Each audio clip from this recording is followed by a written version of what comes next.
Hello students, welcome to Odia and English combined class. देखो English रे जोटा तुमको समराइजिंग आसी ओडिया रे सेटा को संक्षिप्तकरण एटा 8 मार्क सेटा हला तुमरो 5 मार्क 8 5 13 मार्क हला तो केमति प्रोसीजर रे करबा ता विषय में तुमको एक्सप्लेन करबी तो तुम देखो फर्स्ट ये समराइजिंग रे तुमको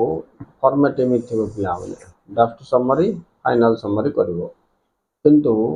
तुम्हारा जो ओडिया रे अच्छी सेटा तुम डायरेक्ट बड़ पैराग्राफ को छोट पैराग्राफ कर दो 1/3 करबा अछि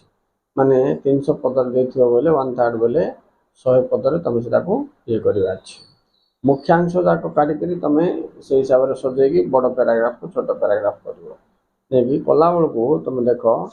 एठी जेंति नोट्स मेकिंग रे काटथियो पॉइंट जाके ड्राफ्ट समर लिखिबो सेउडा कनेक्ट करी पैराग्राफ करी फाइनल समर लिखिबो एठी टाइटल दबो एंड मार्क वर्ड्स केते यूज करछ सेटा लिखिबो सिंपली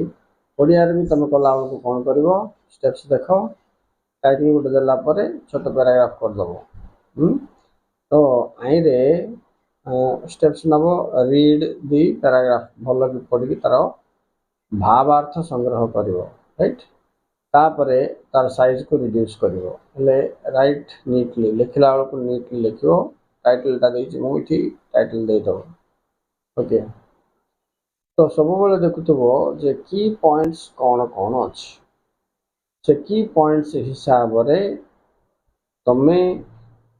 पैराग्राफ विषय वस्तु को प्रथमे रिसीव कला परे निज भाषा रे ताको प्रेजेंट करिया पाई बोलकी चेष्टा करिवो वर्ड लिमिट ऊपर टिके ध्यान दो ठीक अछि वर्ड लिमिट जिंते कहली एटा 1/3 हबो कोटा जे तुमरो ओडिया रो संक्षिप्तकरण किंतु इंग्लिश रे 1/3 करि परिवो 1/2 करि परिवो तमे ठीक है से तुम ऊपर निर्भर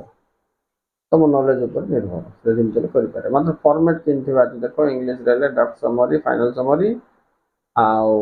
ओडिया रे ले डायरेक्ट बड़ पैराग्राफ को छोट एटा तो फॉर्मेट ता दिली किंतु गुटे सॉल्यूशन कर सॉल्व करबार छी बेले मु तुमको आ गुटे पैराग्राफ इंग्लिश रो ट्रायल बेसिस रे नै कि